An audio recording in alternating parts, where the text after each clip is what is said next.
Parmi les champions du monde officieux, il faut citer Howard Staunton, qui était indéniablement un des meilleurs joueurs de son temps. Alors aujourd'hui, Howard Staunton est connu parce qu'il a laissé son nom à un style de pièce, hein, les pièces que l'on utilise aujourd'hui, pièces Staunton, mais c'était en son temps le meilleur joueur du monde, et ce, dès 1843, après sa victoire contre Saint-Amand, qui était le meilleur joueur français. Euh, Howard Staunton est un joueur qui est souvent un peu méconnu, mais qui est un joueur très important dans le développement de l'approche positionnelle des échecs. Bobby Fischer le considérait comme un grand technicien, notamment des ouvertures, et il a dit de lui, je cite, Staunton comprenait tous les concepts positionnels, chers aux joueurs modernes, et pour cela, avec Steinitz, il peut être considéré comme le premier joueur moderne. C'est, euh, disons, je disais qu'il est assez peu connu hein, pour un ensemble de raisons. Euh, Probablement en raison de son caractère qui était très mauvais, mais aussi euh, en raison du fait qu'il a tout fait pour éviter Morphy quand Morphy a fait sa tournée en Europe, ce qui n'est pas une attitude, disons, de champion, et ce qui l'a beaucoup desservi dans l'histoire du jeu. Pour disons, parler de, de sa manière d'être. Hein. Je disais pas très, voilà, disons pas une personnalité particulièrement attachante. On peut citer le livre, l'excellent livre, hein, Le Nouveau Guide des échecs, traité complet de Nicolas Giffard et Alain Biénabé. Et donc dans ce livre hein, que je conseille à tout le monde, Le Nouveau Guide des échecs, aux éditions Bouquin, on a en fait le tout surtout des échecs et on apprend énormément de choses. Et un chapitre est consacré, ou plutôt quelques pages, sont consacrées à Staunton sous le titre, je cite, hein, prétentieux, exécrable, anglais et champion du monde. Donc voilà ce qui résume le personnage. Mais si ce personnage était assez agressif dans la vie, hein, il avait une certaine tendance à humilier ses adversaires oralement, euh, même s'il était donc très agressif dans la vie, en jouant son jeu, lui, était un jeu plutôt calme, pondéré. Et donc on va voir ensemble une partie hein, jouée en 1851 contre Bernard Horvitz qui a les noirs, donc Staunton a les blancs. Et Horvitz était un des tout meilleurs joueurs du monde. Ici, Staunton va jouer le coup C4, qui est un coup pas forcément très courant à l'époque, hein, mais qui est très caractéristique du style de Staunton. Donc là, on s'oriente vers une hollandaise. Et là, Staunton joue son fou en fianchetto, hein, donc le fou va se positionner en G2 puisque les blancs jouent G3. Et ça, c'est très caractéristique de Staunton qui aime particulièrement le fianchetto, ce qui n'était pas forcément très bien vu à son époque. Hein. Et d'ailleurs, Saint-Amand, dont on a parlé tout à l'heure, avait joué quelques fois, mais voilà, pour changer, en expliquant que c'était amusant, mais moins fort que les coups traditionnels. Pourquoi? Parce que le fianchetto laisse le temps à l'adversaire d'occuper l'espace, ce qui était considéré comme un recul à l'époque de Staunton. Mais en réalité, le fianchetto permet de contrôler avec le fou le centre et ensuite d'exercer une poussée qui permettra de faire exploser le centre adverse. Donc là, on le voit, hein, fou G2, C6. Donc C6 est un coup qui vise à limiter le rayon d'action du fou G2. Donc on continue, cavalier A6. Alors cavalier A6 n'est pas un coup absurde dans l'absolu, en fait il vise à se recycler en C7 et aider la poussée D5, mais aujourd'hui on ne jouerait plus du tout de cette manière-là, on jouerait D5 plus tôt. Effectivement, là le jeu est trop lent. Là, les blancs jouent A3 pour empêcher la case, enfin le cavalier d'arriver en B4. Donc fou E7, E3, petit roc. Donc là, on est vraiment sur quelque chose d'assez intéressant parce qu'on voit que les joueurs s'observent, hein, cavalier E2. Donc là encore, les choses vont lentement. Cavalier C7, petit roc et D5. Donc D5. Enfin, donc les noirs exercent une poussée. Et là, Staunton joue le coup B3. Pourquoi il joue B3? Bon, déjà, c'est un coup qui protège le pion C4, mais surtout, ça va permettre le développement du fou en B2, donc on aura un double fianchetto, quelque chose qui était très atypique à l'époque de Staunton, mais très typique, là encore, de son style personnel. Donc, on voit la suite du développement des blancs et des noirs. C'est très intéressant cette position parce que vous voyez que là, on a beaucoup avancé dans la position, on est déjà au 12e coup, et pourtant, aucun des joueurs n'a joué dans le camp adverse. Donc on continue, fou 7, E4. Donc E4 qui est du coup justement le moment, enfin le moyen par lequel les blancs visent à occuper le centre.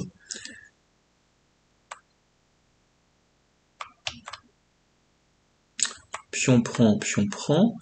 Tour D8 qui vise à profiter du vis-à-vis par rapport à la dame, mais en réalité ça ne sert pas à grand chose pour l'instant, et d'ailleurs les blancs jouent E5, E5, on le voit, c'est le premier coup de la partie, tant pour les blancs que pour les noirs, qui est joué dans le camp adverse. Et là, on est au 15e coup. Donc on voit quand même quelque chose de d'étonnant par rapport au style très flamboyant et romantique qui avait cours à l'époque. Donc là, les noirs reviennent avec leur cavalier en E8. Et là, quand on regarde la position des blancs et des noirs, on constate que la position blanche est quand même beaucoup plus agréable. Il y a plus d'espace et à tous les niveaux pour les blancs que pour les noirs qui n'ont finalement en tout et pour tout qu'une colonne semi-ouverte, hein, la colonne F avec la dame en F7 et la tour en F8 qui finalement ne menace pas grand-chose, d'autant que les blancs jouent F4 qui bloque encore plus la position puisque le fou noir ne pourra pas aller en G5.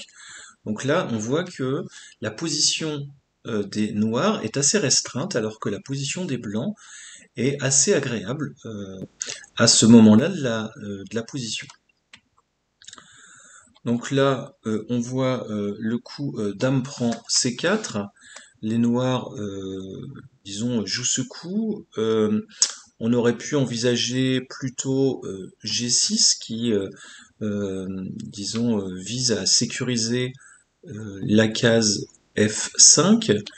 Là, ce coup ne sert pas forcément à grand-chose. Pourquoi? Parce que donc l'idée des noirs est de jouer fou C5 pour libérer le fou, ce qui semble assez logique, mais la position n'est pas très dangereuse. Le roi vient en H1, le roi des blancs vient en H1 et se protège tout simplement. Le fou vient en E3, il ne menace pas grand-chose puisque maintenant la tour vient en B1 puisque le coup B prend C4 à libérer la colonne semi-ouverte B. Donc G6 est joué maintenant, donc c'est un coup dont on avait parlé.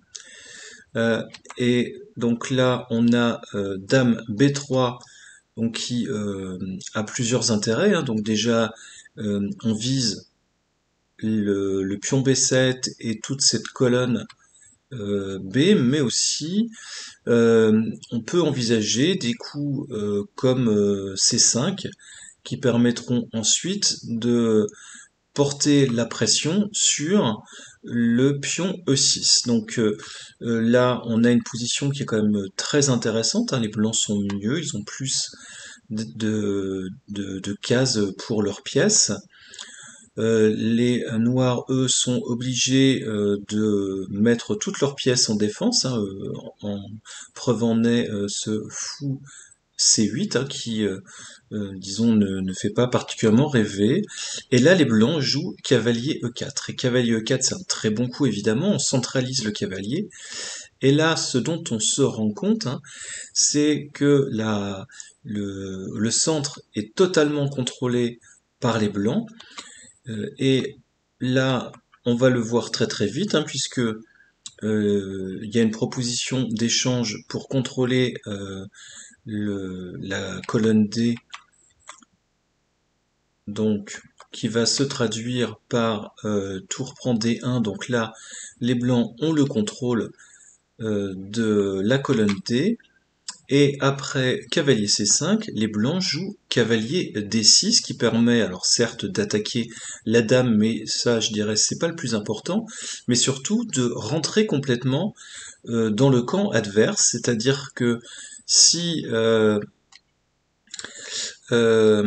disons, si le cavalier qui est en E8 prend là, du coup, on laisse, on laisse la porte ouverte aux blancs pour avancer dans le camp adverse, et s'ils ne le font pas, on a un cavalier magnifique en D6 qui gêne considérablement le jeu des noirs. Là, la position, elle est vraiment écrasante.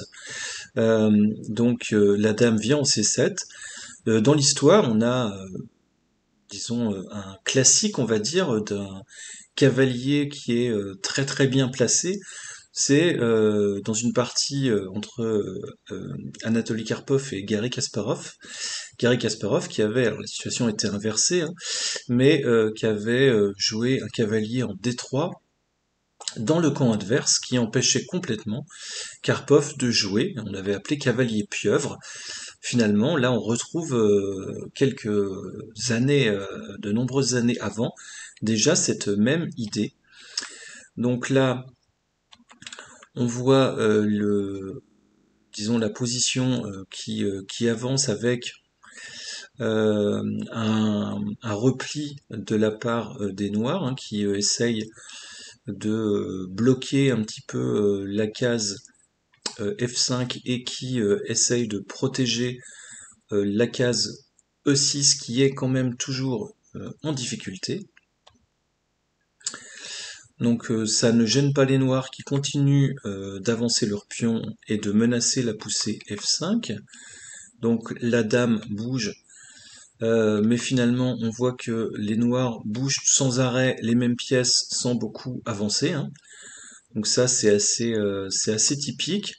Donc maintenant C5, donc les noirs sont obligés de jouer A5. On voit que là toutes les pièces noires sont resserrées et elles sont aussi très orientées vers l'aile dame, ce qui est évidemment très dangereux. Là, dame B3 est jouée, donc qu'on disait tout à l'heure, hein, on vise le pion E6, c'est-à-dire que si on joue par exemple F5, le fou ne pourra pas reprendre, le pion pardon ne pourra pas reprendre puisque le roi serait mis en échec. Donc là, on voit que les noirs essayent de se libérer, et là, les blancs reviennent avec leur cavalier en E4, mais ça n'est pas un retrait en réalité, hein, c'est parce qu'ils visent une autre case qui est aussi, qui sera aussi très très forte, et donc après B prend C5, les blancs, Staunton joue cavalier F6 qui est un très fort coup, un coup sur échec, qui réoriente complètement le cavalier vers le contrôle de l'aile roi. Le roi justement vient se positionner en H8, ce qui est une erreur, mais en même temps, il n'était pas évident de trouver une bonne situation. Le meilleur coup, ou le moins mauvais, était tour prend F6, et après pion prend, on gagne, enfin les noirs gagnent le fou, mais repèrent le cavalier. La position elle est très très favorable aux blancs, mais c'était mieux que ce qui s'est passé, puisqu'après cavalier F6, dame H8, les blancs jouent dame H3 qui menace mat en H7. Donc on voit que certes Stanton est un joueur positionnel, un des premiers joueurs positionnels de l'histoire. Alors certes, il y a eu avant lui Philidor, dont on a vu qu'il avait eu le premier une approche positionnelle du jeu avec l'importance donnée aux pions, mais disons toute cette construction de jeu, on ne l'a pas chez lui, alors que Stanton, lui, la maîtrise parfaitement. Mais une fois que il a utilisé ces concepts justement positionnels, il est en situation de lancer une attaque tactique. La tactique est toujours ce qui vient après le positionnel. Le positionnel permet de préparer justement le terrain pour que la phase tactique puisse se réaliser. Donc là, les noirs jouent cavalier E8 afin de permettre à la dame en C7 de protéger H7. Donc, c'est assez logique. Là, on voit Staunton qui déplace son fou au 1-1 parce que il n'y a pas de raison de le sacrifier. On voit bien qu'on n'est pas du tout dans le style romantique, flamboyant que l'on pouvait avoir, disons, à la toute origine du jeu d'échecs et qu'on aura ensuite avec des joueurs comme Morphy. Là, on a vraiment un style très patient. Donc après la prise du cavalier et l'échange, le roi essaye de se sauver en venant en G8, pardon, mais c'est déjà trop tard puisque le fou vient vient en E5, donc il se met dans une position qui est meilleure tout en chassant la dame. Le deuxième fou vient en E4 et là on voit que les deux fous sont extrêmement dangereux, orientés vers l'aile roi. La dame vient en F7, surtout pour empêcher l'avancée du pion F et donc la libération de l'espace pour les fous et notamment le fou de case noire. Cavalier G1 est un très très bon coup puisque il va permettre de viser cavalier F3. En fait, ce cavalier F3 va être une nouvelle pièce qui va aller à l'assaut du roi noir. Donc on ne se précipite pas, mais on oriente ces pièces de façon à ce qu'elles soient le mieux coordonnées possible. Donc fou en D8. Là, on aurait pu avoir le coup tour prend D8 et cavalier F3, ce qui aurait été probablement le meilleur. Voilà, avec un joli sacrifice de qualité. Mais finalement, Staunton a simplement construit son jeu. Il sait que son adversaire ne peut pas lui échapper. Il joue G5. Les noirs jouent fou B7 qui ne sert pas fondamentalement à grand chose. Enfin si, ça protège le pion. C6, mais on voit bien que en même temps ça fragilise le pion E6 et que là le bateau noir prend l'eau totalement. Cavalier F3. Dame, enfin la tour, pardon, vient en E6 qui semble a priori une bonne idée parce que voilà il faut bien jouer quelque chose et que euh, du coup tous les autres coups disons mettent les noirs dans des cases compliquées, mais là les blancs en profitent pour jouer fou D6 qui bloque l'accès de la case et fuite. Donc là, les noirs savent qu'ils sont obligés d'avoir une approche, disons, de sacrifice. Donc fou prend, pion prend, dame prend. Et là, euh, le Stanton trouve comment gagner cette position, simplement en jouant cavalier G5 qui menace mat.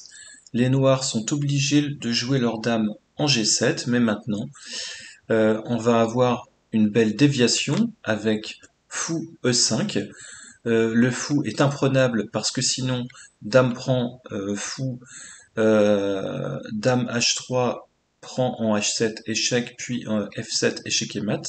Donc ça n'est pas possible. Donc la dame est obligée d'aller sur E7. Et là, le dernier coup qui remporte la partie, c'est fou prend G6. Fou prend G6, c'est évidemment très fort parce que le, le fou est totalement imprenable puisque la menace c'est dame prend H8, il n'y a absolument plus aucune défense et le mat va suivre. Donc euh, c'est une position très intéressante. On voit à la fois une belle phase stratégique, une construction de jeu, et puis ensuite euh, une réalisation tactique, hein. Donc phase positionnelle, première phase stratégique positionnelle avec un cavalier extrêmement fort placé au centre, une bonne utilisation, une très bonne coordination des pièces, et lorsque les pièces sont prêtes, euh, disons des sacrifices et une attaque de mat. Donc c'est une partie assez exemplaire d'Howard Thornton, donc qui peut être considéré, enfin qui était le meilleur joueur de son époque et donc qui fait partie euh, assez logiquement de cette série sur les champions du monde officieux.